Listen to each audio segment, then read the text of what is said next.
Alladzi khalaqal mauta wal hayata liyabluwakum ayyukum ahsanu amala. Asyhadu an la ilaha illallah wahdahu la syarikalah wa asyhadu anna Muhammadan abduhu wa rasuluh alladzi la nabiyya ba'da amma ba'du.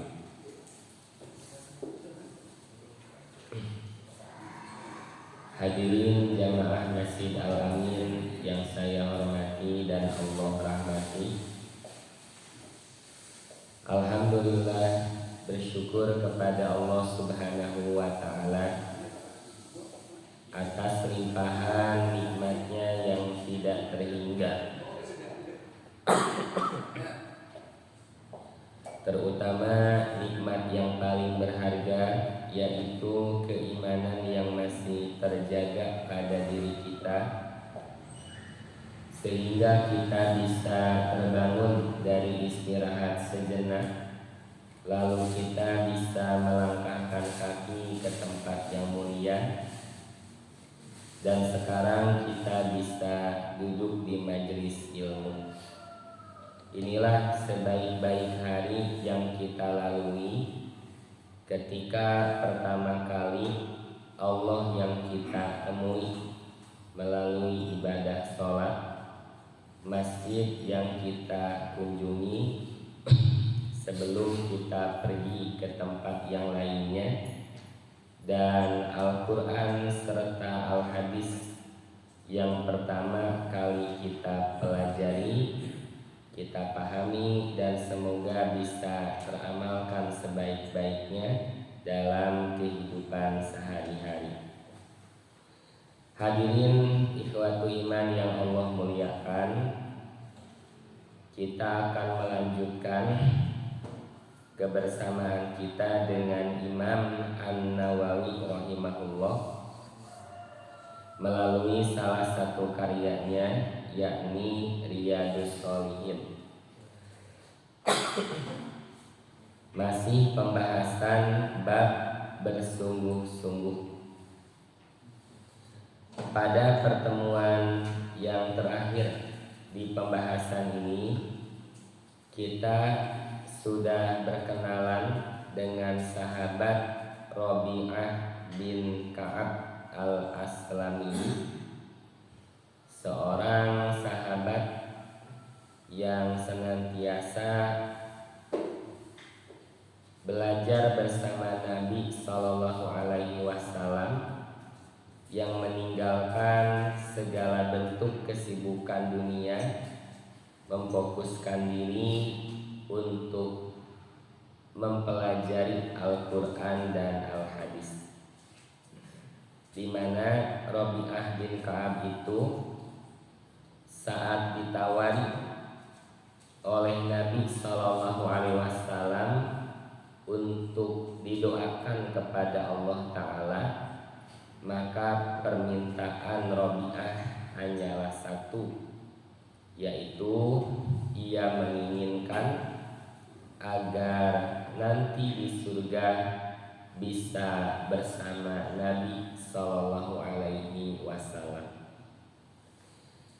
Itulah suatu keadaan betapa para sahabat merasakan kenikmatan hidup bersama Nabi Sallallahu Alaihi Wasallam, tidak mau kebersamaan itu hanya di dunia yang sementara, tetapi ingin berlanjut sampai di surga untuk selamanya. Maka semoga hal tersebut bisa selalu menumbuhkan rasa rindu pada diri kita untuk nanti bisa bertemu Nabi tercinta di surga yang kekal abadi selamanya. Kalau bagi Rabi'ah yang pernah hidup bersama dan bertemu dengan Nabi saja ingin bertemu kembali untuk selamanya, maka kita umat Nabi Sallallahu Alaihi Wasallam yang hidup jauh masanya dengan masa beliau, tidak pernah bertemu beliau, maka semoga rasa rindu itu lebih kuat dibandingkan mereka yang pernah bertemu dengan Nabi Shallallahu Alaihi Wasallam. Maka jamaah, saat kita istiqomah duduk di majelis ilmu, menghadiri suatu kajian untuk membahas ayat-ayat Quran, membahas hadis-hadis Nabi Shallallahu Alaihi Wasallam, ini merupakan pembuktian betapa Allah dan Rasul-Nya yang paling kita cintai melebihi apapun. Maka dari permohonan Rabi'ah tersebut, Nabi memberikan satu jawaban. Fa'inni ala nafsika bikasratis sujud. Kalau begitu, bantulah aku untuk dirimu sendiri dengan memperbanyak sujud. Jawaban tersebut menunjukkan bahwa agar Rabi'ah bisa masuk surga dan di surganya bisa berdekatan dengan Nabi Shallallahu Alaihi Wasallam, amalannya tetap amal yang dilakukan oleh Rabi'ah, karena Nabi Shallallahu Alaihi Wasallam diutus oleh Allah Ta'ala bukan untuk mensurgakan atau menerakakan orang lain. Beliau Allah utus untuk menunjukkan jalan keselamatan. Kalau kita hidup mau selamat di dunia, selamat di akhirat, maka ikutilah petunjuk yang disampaikan oleh Nabi Shallallahu Alaihi Wasallam. Jangan mengikuti jalan-jalan yang lainnya. Beliau Allah utus untuk menyampaikan kabar gembira, mubasyirat, dan untuk menyampaikan ancaman, nadhiran, bagi siapa yang tidak menaati Allah dan Rasul-Nya. Maka Rabi'ah agar bisa masuk surga dan bisa berdekatan dengan Nabi Shallallahu Alaihi Wasallam tetap harus melakukan amalan yang istimewa.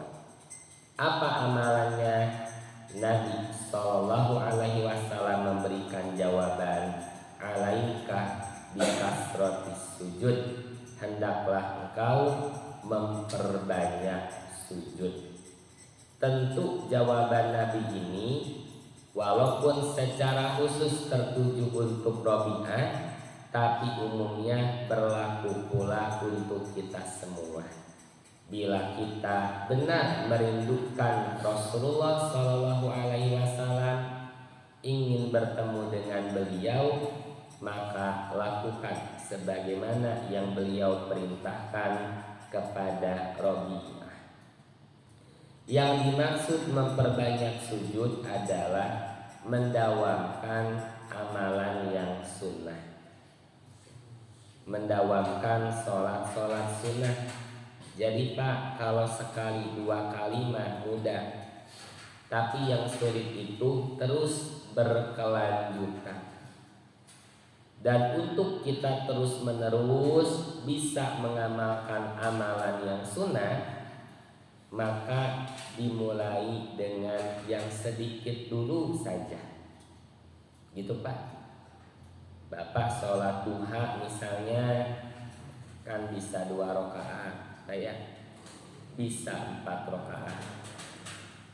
Bapak 2 rakaat dulu saja Pak, 2 rakaat terus seminggu Pak, tidak ada yang bolong nanti. 2 minggu, 3 minggu, sampai 1 bulan full 2 rakaat sholat duha tidak Bapak tinggalkan. Nah kalau sudah begitu boleh ditambah lagi tuh, nama jantan 4 rakaat teras gitu Pak. Ketika 4 rakaat misalnya tidak memungkinkan, Bapak bekerja, waktu istirahat hanya 20 menit dibagi 2 eta teh. Ya kanggo sarapan, ya kanggo ngopi gitu Pak, kanggo sholat, nya mangga kondisikan saja.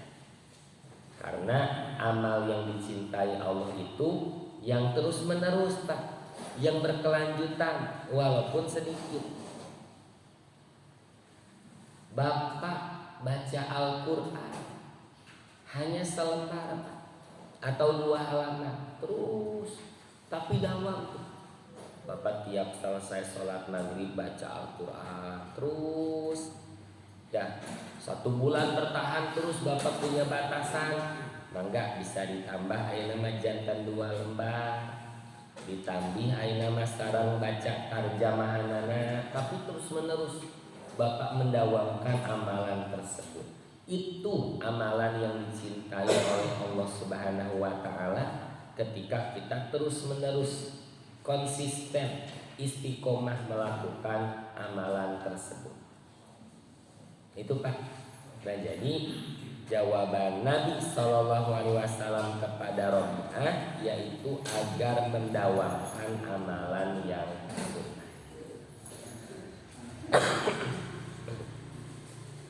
Nah, sekarang kita masuk hadis yang ke-13 Pak. Ternyata jawaban Nabi Shallallahu Alaihi Wasallam agar kita memperbanyak sujud bukan hanya ditujukan kepada Rabi'ah saja. Di hadis yang lain pun Nabi Shallallahu Alaihi Wasallam pernah memberikan pengajaran kepada sahabat agar memperbanyak sujud, yang dimaksud mendawamkan sholat sunnah. Kita lihat hadisnya dari Abu Abdullah wa yuqalu, dan dikatakan Abu Abdurrahman Sauban maula Rasulillah sallallahu alaihi wasallam radhiyallahu anhu. Dikatakan pula Abu Abdullah Sauban, beliau adalah bekas hamba sahaya Rasulullah sallallahu alaihi wasallam. Jadi maula itu artinya dahulu pernah menjadi budak atau hamba sahaya lalu dibebaskan, maka disebut saja maula. Nah, dalam hal ini maula Rasulullah. Dulu Rasulullah punya budak, punya hamba sahaya, lalu dibebaskan menjadi manusia yang merdeka. Ya, ditampih halapan saya.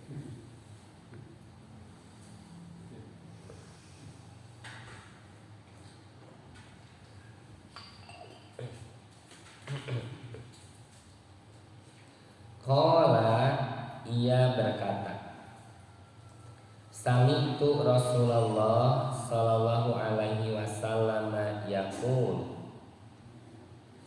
saya pernah mendengar Rasulullah sallallahu alaihi wasallam bersabda, alaika bikasratis sujud, hendaklah kamu memperbanyak sujud. Fa innaka lan tasjuda lillahi sajdatan, karena sesungguhnya kamu tidak bersujud kepada Allah illa rafa'akallahu biha darajatan, melainkan Allah akan mengangkat derajat kamu dengannya. Wa hatta anka biha khati'atan, dan akan menghapus dosa darimu dengannya. Rawahu Muslimun, hadis ini diriwayatkan oleh Imam Muslim. Hadirin ikhwatu iman yang Allah muliakan, inilah kebersamaan sahabat dengan Nabi Sallallahu Alaihi Wasallam, di mana apa saja yang beliau lakukan menjadi ilmu yang berharga, menjadi pengajaran yang bermanfaat, menjadi hadis sebagai penjelas dari Al-Quran. Jadi Pak, setiap kali Nabi Shallallahu Alaihi Wasallam keluar dari rumah, pergi ke suatu tempat, ada sahabat yang membersamai. Bukan untuk memberikan pengawalan. Nabi tidak butuh pendampingan atau pengawalan.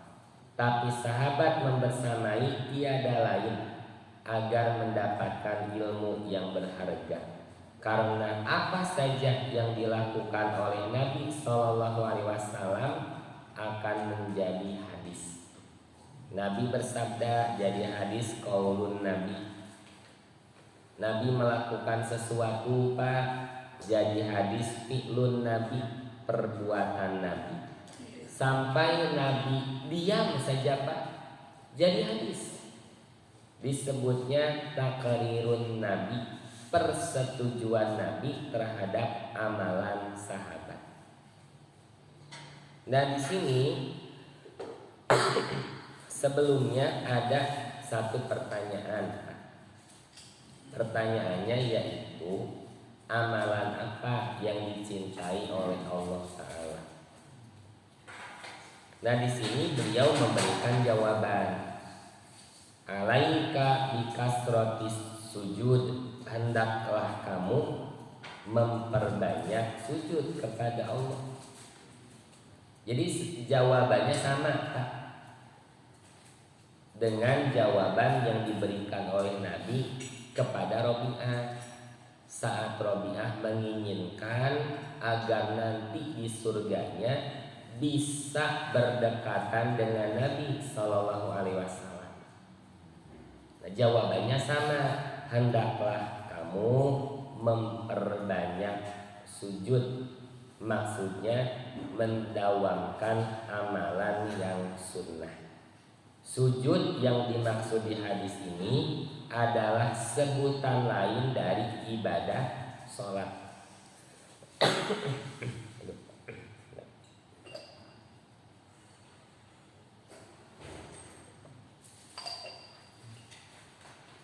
Jadi sekali lagi Pak, sujud yang dimaksud di hadis ini adalah sebutan lain untuk ibadah sholat. Karena hanya sujud semata tidak disertai dengan sholat bukan bagian dari ibadah. Gitu Pak.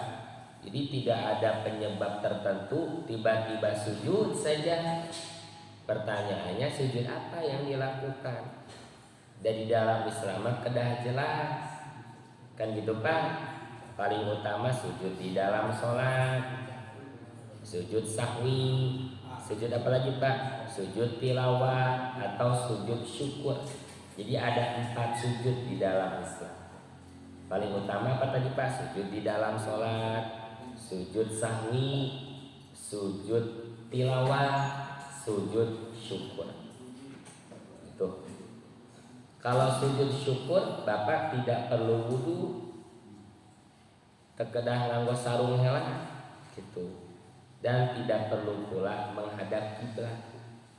Itu mah gerakan spontan, ekspresi diri ketika mendapatkan suatu kenikmatan dari Allah Ta'ala yang benar-benar kita harapkan, dibarengi dengan usaha nyata yang kita lakukan. Gitu Pak.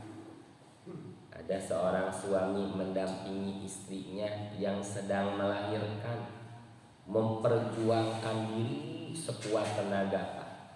Kita hanya bisa mendampingi, menguatkan, mendoakan hingga akhirnya selamat Pak borojol putra tadi. Terharu tiba-tiba spontan ya tamat carogena langsung sujud syukur. Ya ungkapan syukur benar-benar berterima kasih kepada Allah Ta'ala yang sudah memudahkan segalanya. Gitu Pak. Pertama ekspresi diri spontan lah gitu Pak. Ya. Famili sepak bola mangagolkeun Pak. Ya. Kan upami kedah sujud heula atuh lami ngantosan. Antosan sih cenah bade wudu heula gitu. Karena bade sujud syukur teu kaji atuh mah langsung Pak gitu. Pami sujud tilawah bapak baca ayat Quran yang di situ ada ayat tentang sujud, suka ada simbol apanya sapertos naon Pak kubah masjid gitu. Pami sujud syukur tak aya bacaan khusus Pak, tidak ada.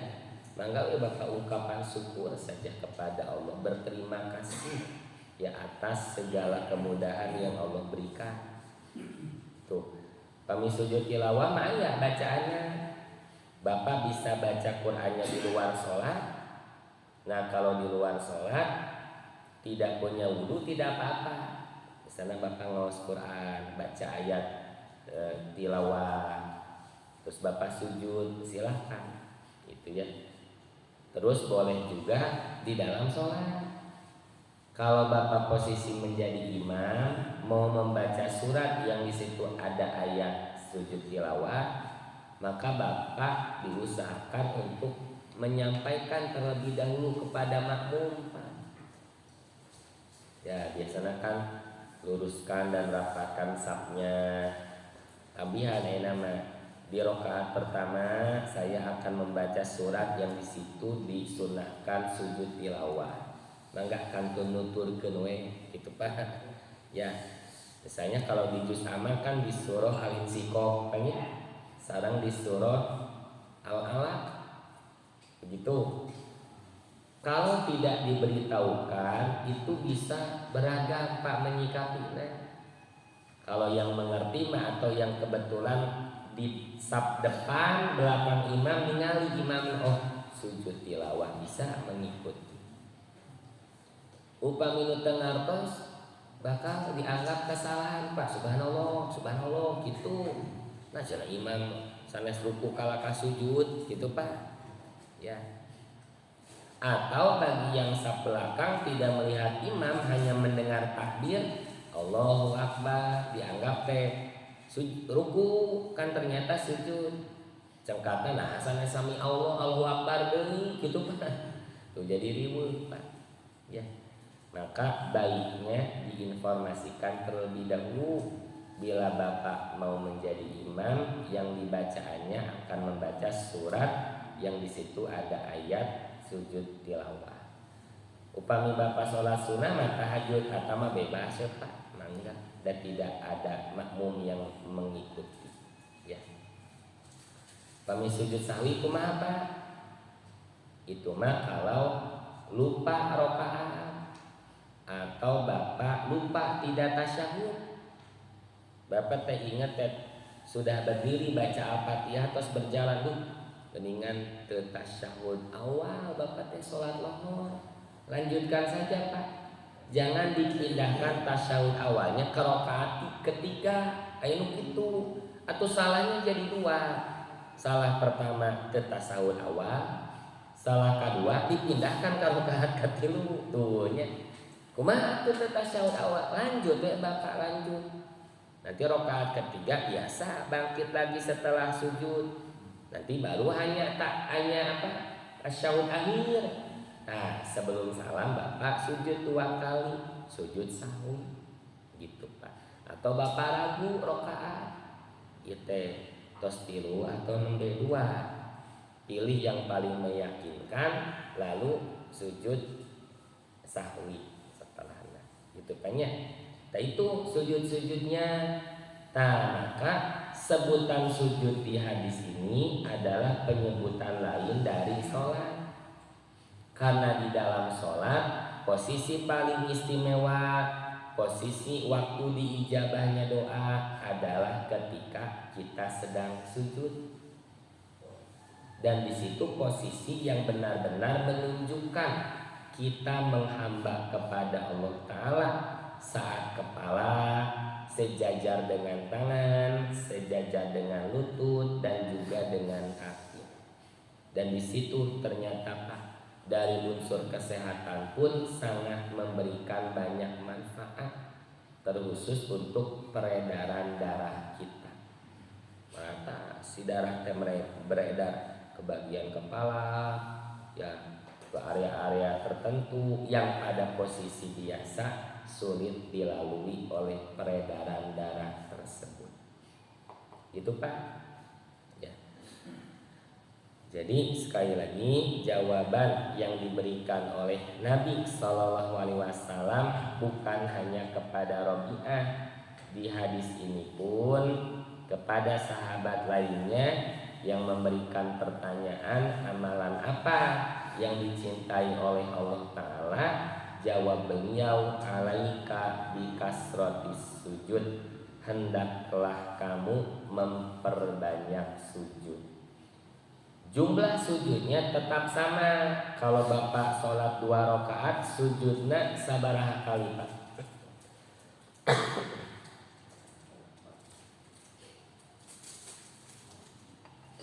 Opat kan tanya. Kan sholat 2 rakaat, sujudnya 4 kali. Ngamalkan hadis ieu teu janten 6 kali. Komo 10 kali makan cenah harus banyak cenah sujudna sanes kitu. Artinya banyak sholat sunnah yang kita dawamkan. Badai eta rawatibnya Pak yang berbarengan dengan waktu sholat wajib kan rawatib mah. Mau sholat duhanya atau sholat tahajudnya. Jadi Pak, sholat duha, sholat tahajud itu di waktu saat kosong dari sholat wajib. Waktu sholat subuh habis Pak, belum masuk sholat zuhur kan kosong Pak. Tidak ada sholat wajib. Bapak anu sono tekiat hoyong sholat lohor tebi keneh didinya aya sholat duha. Gitu Pak. Demikian pula sholat tahajud itu sholat di waktu kosong dari waktu sholat wajib. Kan upami zuhur mah kapan Pak batas akhir sholat zuhur? Sampai azan asar gitu. Jadi tidak ada kosong dari sholat wajib. Asar sampai kapan batasnya? Sampai azan maghrib. Maghrib dugi ka iraha batasana? Dugi ka isya. Upami isya teu dugi ka subuh Pak. Tapi sama batasannya tengah malam. Subuh batasannya tidak sampai zuhur gitu. Ya, maka sehabis waktu subuh sebelum masuk waktu zuhur di situ ada waktu kosong dari waktu sholat wajib. Tadi dinyawe aya waktu sholat duha. Nah, di hadis ini diberikan penjelasan tambahan. Mengapa harus memperbanyak sujud? Mengapa harus mendawamkan sholat sunnah? Karena lantas juda lillah sajdatan. Tidaklah sesungguhnya kamu tidak bersujud kepada Allah illa rafa'akallahu biha darajatan, melainkan Allah akan mengangkat derajat kamu dengannya, maksudnya dengan sholat sunnah tersebut.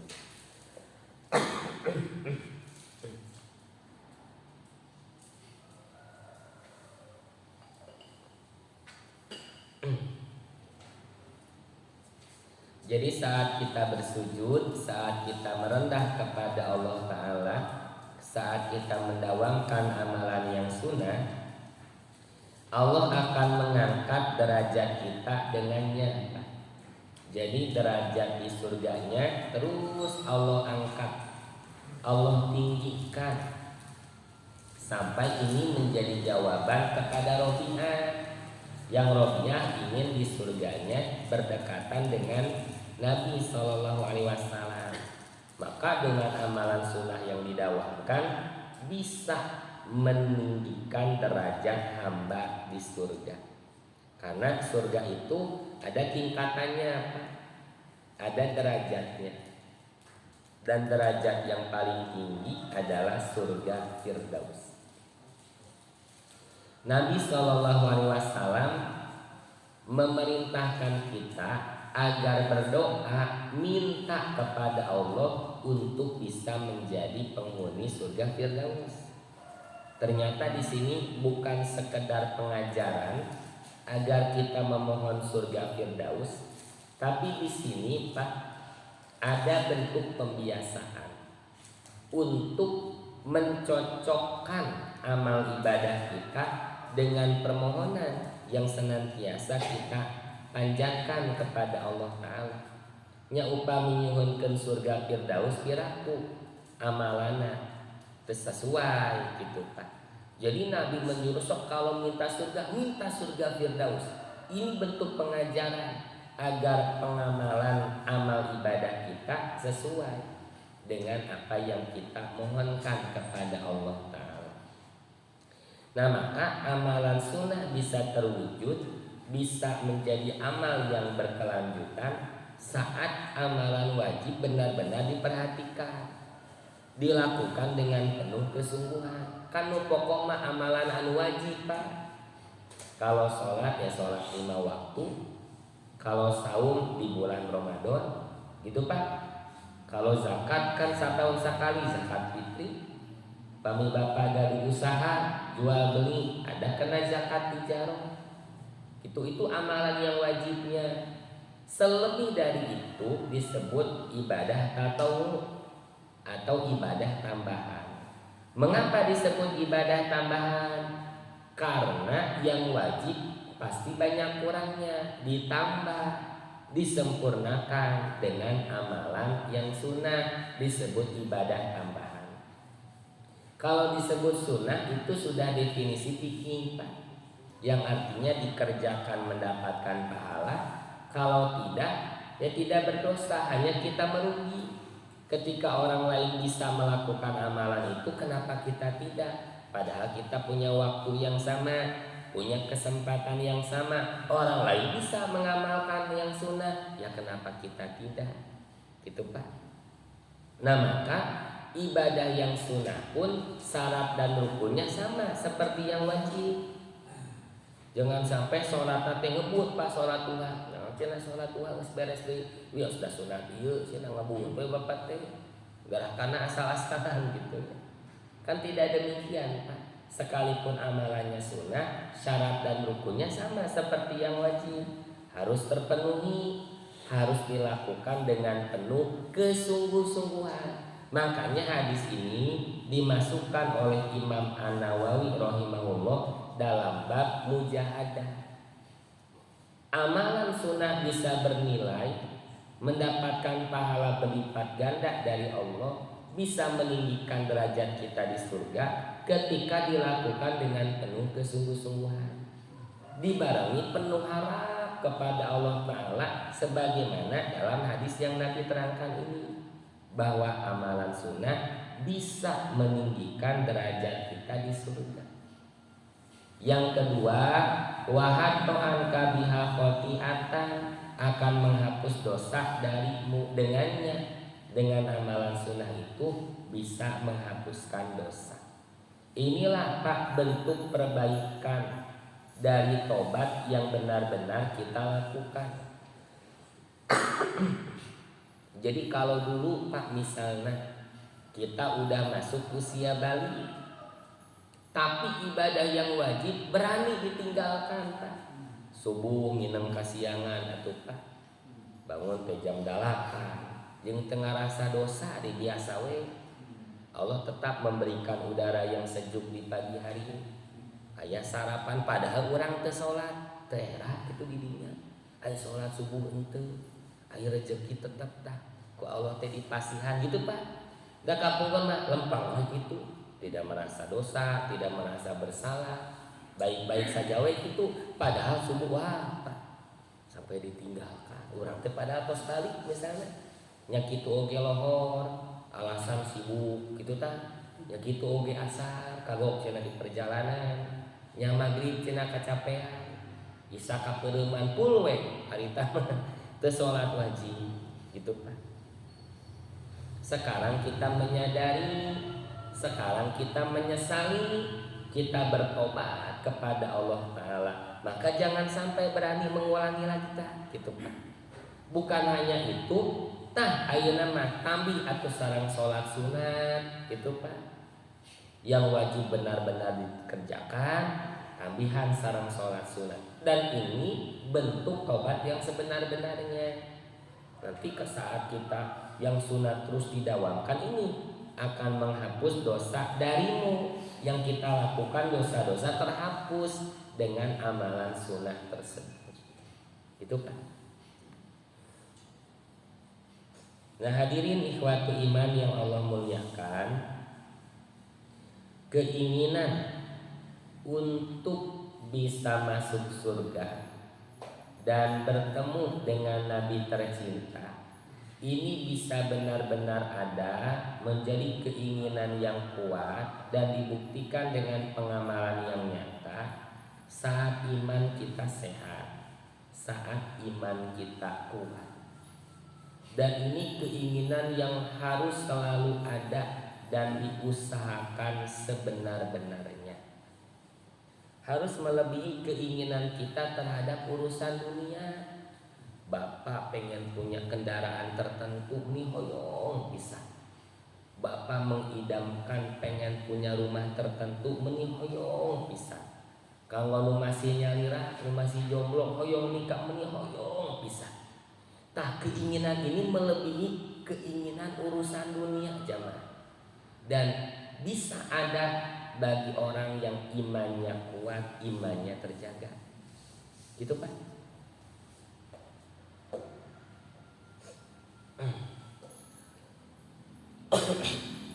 Saat urusan dunia Pak, benar-benar kita menginginkan, benar-benar kita merasa orang yang paling bahagia ketika sudah memilikinya.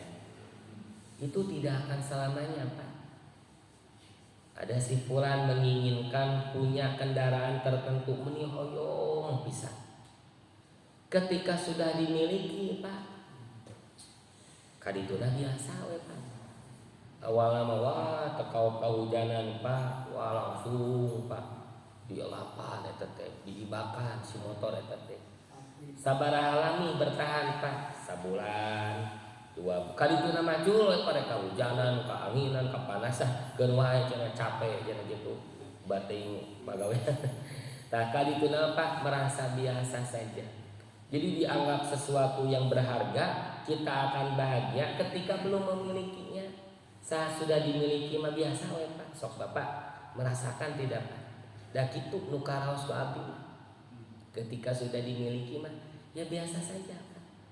Kadituna mah dijual deui we kitu Pak. Nah, ada geningannya mendingan eta we cenah motor 1 juta kenangan cenah. Itu Pak ya. Nah, itu urusan dunia mah kitu Pak. Nah, maka yang benar-benar harus kita inginkan, terbuktikan melalui amal perbuatan, keinginan ini Pak.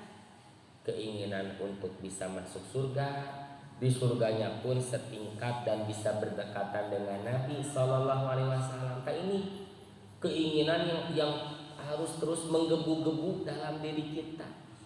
Ibarat murang kali hoyong jajan pada pika ceurik eta teh ngolok sepuhna atuh mah cenah mah gitu nya. Meyakinkan si anak teh hoyong itu gitu. Kan gitu Pak. Dan ini tidak bisa dirasa oleh setiap orang. Itu iman Pak. Hanya orang-orang yang memiliki iman kuat dan mendapatkan petunjuk dari Allah Subhanahu wa taala. Itu Pak. Dan semoga kita termasuk di dalamnya. Hamba yang punya keinginan kuat menihoyong pisan lebet ka surga, dibarengi dengan di surganya berdekatan dengan Nabi tercinta. Tuluy di aku oge Bapak tuh cenah kadieu cenah umatku gitu Pak. Kabayang Pak. Terbayang Pak ini kenikmatan yang puncak Pak saat di surga berdekatan dengan Nabi tercinta. Ya peperiheun di dunia banyak teh sajaman tebih kitu nya. Biar aku di surga ge tependang nirugi pisan gitu ya. Sekali lagi hadis ini dimasukkan dalam bab mujahadah ya gitu Pak. Artinya ini bisa terwujud dibarengi dengan kesungguh-sungguhan Pak. Tidak setengah hati, tidak asal-asalan, tidak sekali dua kali saja. Jadi terus berkelanjutan amalan sunnahnya dilakukan dengan penuh kesungguh-sungguhan. Kalau Bapak sudah mendawamkan amalan yang sunnah, satu ketika Bapak safar bepergian, sholat jamaah qashar kan Pak, zuhur dengan asar, tidak ada Bapak biasa qobla zuhur, ba'da zuhur, maka pahalanya tetap ada, tetap tercatat. Ini keutamaannya kalau kita punya amalan yang terus didawamkan. Terus bapak teh biasa sholat tahajud, hiji waktu bapak teh nuju kirang sehat, tong waka sholat tahajud cenah.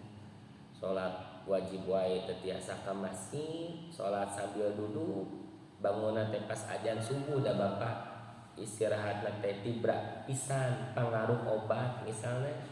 Pas bapak bangun teh ngarasa aya nu kirang tadi cenah kasiangan abdi teu kabujeng tahajud.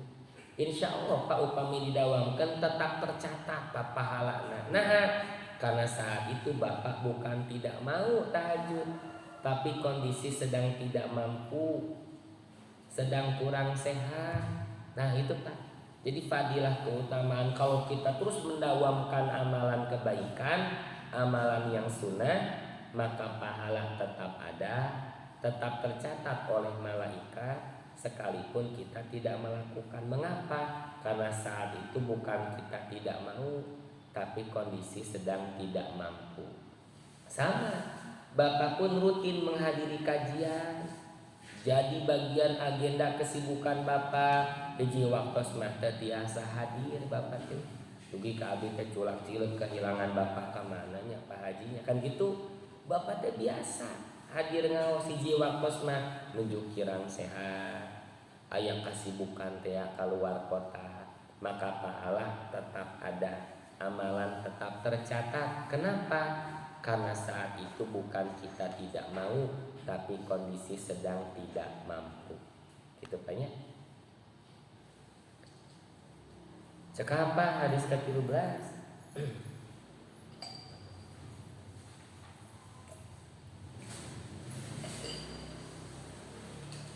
Ini aya nu kirang jelas Pak mangga. Tanapi nu bade nabihan. Sok. Udah tabihan. Suatu pengalaman ada kekurangan sholat, udah gitu mau sujud sahwi lupa lagi gimana kan? Muhunnya kirang bisa. Kirang hilap kirang. Ayo pokoknya pada sujud sahwi ke hilap di sujud sahwi nah. Kumaha apa cenah?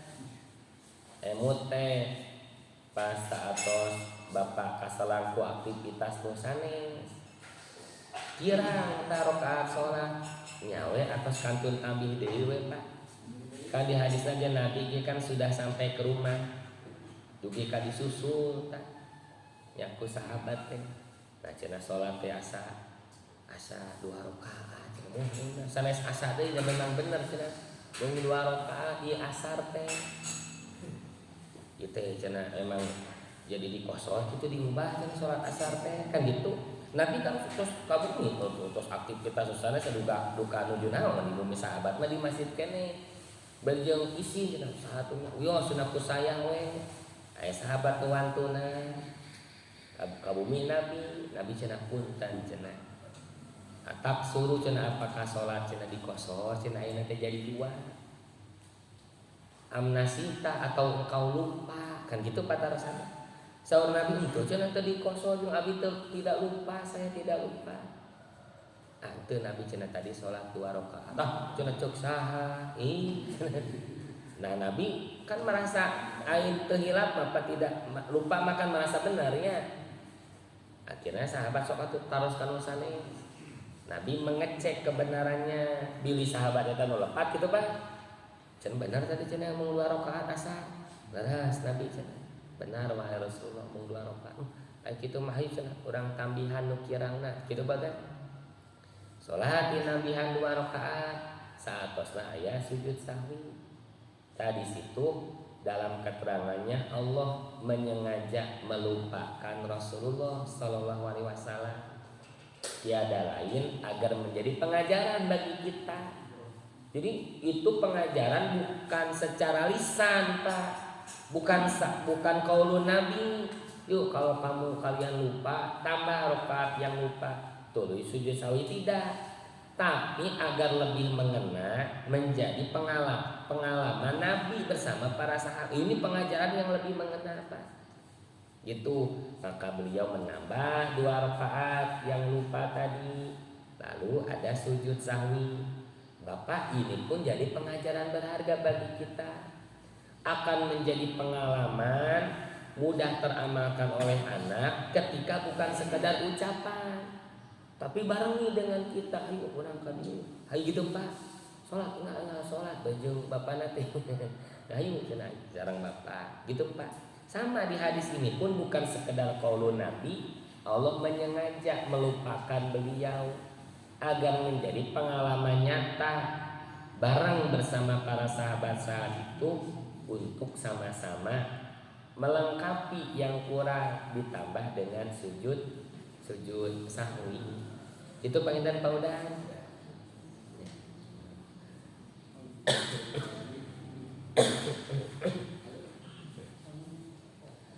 Satu hadis lagi Pak atau cekap itu kosong satu. Hadis ini medannya. Satu hadis lagi Pak. Nah ini hadisnya ringkas Pak, tapi iya wah hebat pisan. Dari Abu Sofwan Abdullah bin Busra al-Aslami radhiyallahu anhu. Qala ia berkata, Rasulullah sallallahu alaihi wasallam bersabda,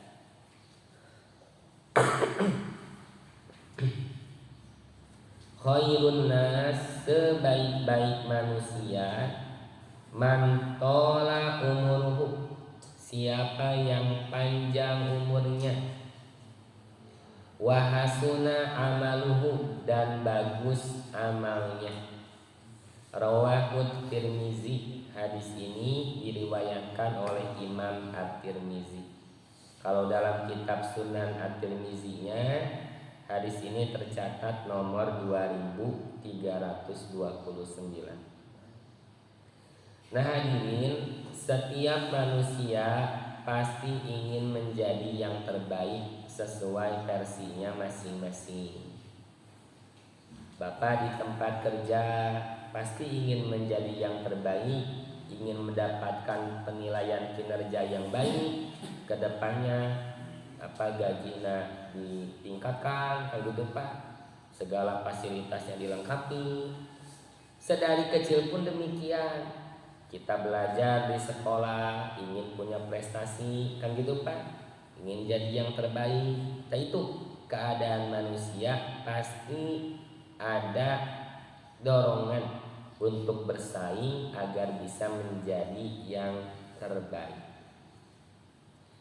Maka kita sebagai orang yang beriman harus mengusahakan dan punya keinginan yang kuat menjadi manusia yang terbaik menurut Allah Subhanahu wa ta'ala.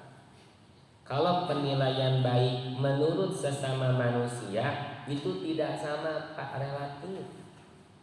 Dan kita tidak bisa diterima menjadi manusia yang terbaik oleh semua orang, tidak bisa. Tidak bisa kita membuat senang semua orang. Justru itu masih sifat munafik Pak. Nabi manusia yang paling mulia saja ada yang membenci Pak. Nabi banyak yang membenci, diperangi sampai terusir dari tanah kelahiran. Dan itu bukan sesuatu yang menyakitkan selama Allah Ta'ala tidak membenci kita. Jadi Pak, biarkan Bapak tidak disukai tetangga, tidak disukai rekan kerja, biarkan, asal jangan tidak disukai Allah Ta'ala. Itu Pak.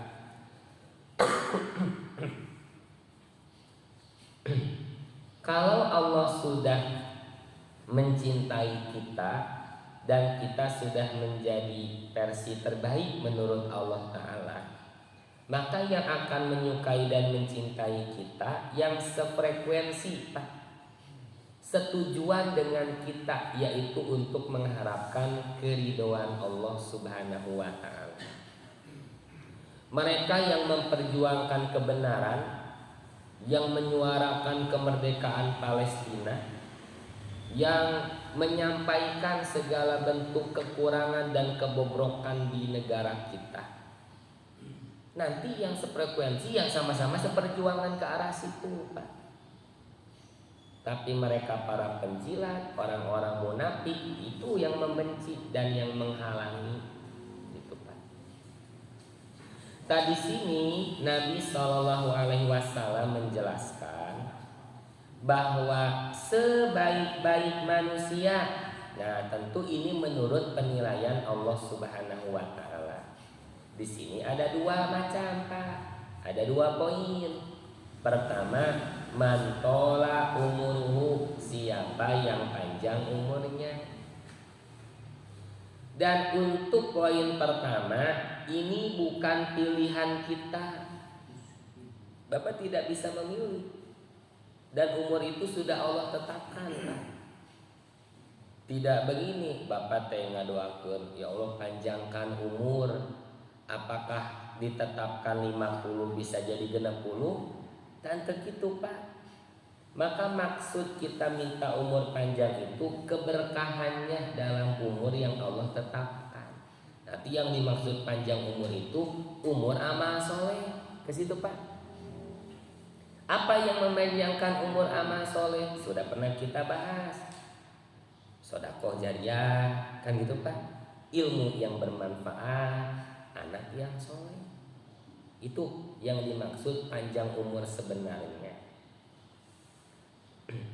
Saya sekarang bisa, Pak, berbicara di hadapan Bapak. Ini banyak jasa puluhan sampai ratusan guru bisa jadi, Pak.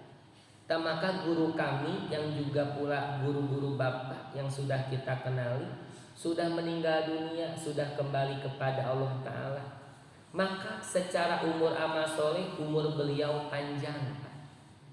Umur beliau panjang karena banyak ilmu yang dimanfaatkan, yang diamalkan oleh para santrinya. Kita sekarang, Pak, mengkaji ini kitab Riyadhus Shalihin. Imam An-Nawawi rahimahullah sudah wafat, Pak, sedari dulu, tapi beliau punya umur yang panjang karena punya karya ilmu yang bermanfaat yang sekarang kita sedang pelajari. Bapak kalau buka ayat Quran, ayat mananya anu tentang mujahadah rada bingung, Pak, rada lami milariana. Ku Imam An-Nawawi tos didamel, sudah dipermudah. Ayat tentang sabar mananya, buka Riyadhus Shalihin tos dicantumkan, Pak, ayat-ayat tentang sabar. Tidak hanya ayat Qur'annya, dilengkapi dengan hadis-hadis tentang sabar. Kita kan sekarang sedang membahas bersungguh-sungguh, Pak. Ayat Qur'annya sudah kita bahas sekarang sampai hadis nomor 14. Tak Imam An-Nawawi panjang umurnya, umur amal soleh yang dimaksud karena beliau meninggalkan ilmu yang bermanfaat bagi umat. Begitu, Pak, maksud umur panjang. Tapi kalau secara umur biologis kita tidak bisa memilih, kita tidak bisa menentukan, dan kita tidak tahu sisa umur yang Allah berikan berapa lama lagi di dunia. Gitu. Nah, jadi yang pertama, manusia yang sebaik-baiknya menurut Allah Ta'ala adalah mantola umuruhu, siapa yang panjang umurnya. Yang kedua, wahasuna amaluhu. Nah, ini mah bisa kita usahakan, dan yang bagus amalnya. Nah, hadirin, ketika umur panjang lalu dibarengi dengan amal yang bagus, kan pahalanya juga lebih banyak, Pak, dibandingkan yang umurnya 40 tahun dengan umurnya 60 tahun. Tos selisih sabaraha tahun, Pak? 20 tahun apa nah? Tak, jadi 20 tahun selisihnya yang dimiliki oleh umur yang 60 tahun, kan pasti lebih banyak pula pahala sholatnya, lebih banyak pula bertemu dengan saum di bulan Ramadannya, tak acan ibadah hartanya, kan gitu. Tapi ini 40 tahun kumaha atau geningan berarti bentena 20 tahun. Sama, Pak, harus tetap diisi dengan wahasuna amaluhu, yang bagus amalnya. Ada guru kami, Pak, sama ya, guru jamaah pula di sini, Allah yarham Ustaz Eka. Beliau wafat di usia yang masih muda, Pak. Guru kami Tapi beliau meninggalkan banyak santri, ilmu yang bermanfaat. Beliau punya anak-anak yang nyantri, anak-anak yang soleh. Beliau punya sedekah jariyah. Maka itu yang memanjangkan umur amal soleh beliau. Nah jadi gitu Pak. Panjang umur secara biologis mah tidak bisa milih, tidak bisa menentukan, dan sudah ditetapkan. Yang harus kita perjuangkan mah isi dari umur yang Allah berikan, yaitu hasuna amaluhu. Bagaimana bisa kita mengisi dengan amal yang bagus, amal yang baik, amal yang Allah ridhoi? Hadis ini masuk dalam bab mujahadah. Apa kaitannya? Kita bisa mempersembahkan amal yang bagus harus disertai dengan kesungguh-sungguhan. Lagi-lagi ke situ Pak. Tanpa bersungguh-sungguh tidak akan tercipta amal yang bagus. Yang ada amal yang hanya untuk menggugurkan kewajiban, amal yang tidak membekas menjadi akhlak mulia dalam keseharian. Kadinya Pak. Jadi oleh Imam An-Nawawi hadis ini dimasukkan dalam bab mujahadah. Apa pelajarannya? Kita bisa memanfaatkan umur yang Allah berikan dengan amal soleh sebaik-baiknya. Itu bisa terwujud dengan kesungguh-sungguhan, dengan kekuatan iman. Dan kita dilarang Pak untuk meminta agar Allah pendekkan umur kita. Gak bisa. Ya, jangan malah dilarang. Kenapa? Karena bagi umur yang panjang jadi kesempatan untuk terus memberikan amal yang terbaik. Bagaimana umur yang panjang tapi masih hobi maksiat? Tetap ada kesempatan berharga agar dia bisa bertobat. Kadinya Pak. Ya. Nanti ada ayat Quran jamaah. Allah berfirman di Surah Ali Imran ayat 178. Itu Pak. Nah pengantarnya begini. Hadis yang tadi menunjukkan kepada kita bahwa memiliki umur yang panjang itu suatu keutamaan. Tetapi harus diisi dengan amal soleh yang sebaik-baiknya. Adapun umur yang panjang tidak menjadi suatu keutamaan kalau diisi dengan dosa dan kemaksiatan. Nah ayatnya ada di ayat 178 surah Ali Imran. A'udzubillahi minasyaitonirrajim. Wala yahsabannal ladzina kafaru annama numli lahum khairul li anfusihim. Dan janganlah sekali-kali orang-orang kafir itu menyangka bahwa pemberian tangguhan kami kepada mereka adalah lebih baik bagi mereka. Innama numli lahum liyazdadu isma. Sesungguhnya kami memberi tangguh kepada mereka hanyalah supaya bertambah-tambah dosa mereka. Walahum adzabum muhin. Dan bagi mereka azab yang menghinakan. Jadi di sini Allah menjelaskan diberikan panjang umur kepada orang kafir bukan untuk ditangguhkannya dosa, ditangguhkannya hukuman, tetapi itu hanyalah agar supaya bertambah pula dosa mereka hingga akhirnya mereka mendapatkan azab yang menghinakan. Itu Pak. Nah jadi tolak ukur panjang umur yang menjadi manusia yang baik menurut Allah Ta'ala dilihat dari keberkahan umur tersebut. Saat diisi dengan amal soleh yang bagus, disitulah nilai kebaikannya. Jadi bukan urusan panjang atau pendeknya, tapi kualitas umur yang diisi, yang dimanfaatkannya seperti apa. Alhamdulillah wallahu a'lam bishawab. Demikian jamaah, masih ada satu hadis tersisa karena waktu tidak mencukupi. Insya Allah kita lanjutkan pada pertemuan berikutnya. Semoga masih Allah berikan kesempatan, jamaah semuanya sehat walafiat. Mohon maaf atas segala kekurangannya. Semoga Allah memberikan kemudahan pada aktivitas yang akan kita laksanakan di hari ini. Robbana atina fid dunya hasanah wa fil akhirati hasanah wa qina adzabannar. Aqulu qouli hadza wa astaghfirullah li wa lakum. Wassalamualaikum warahmatullahi wabarakatuh.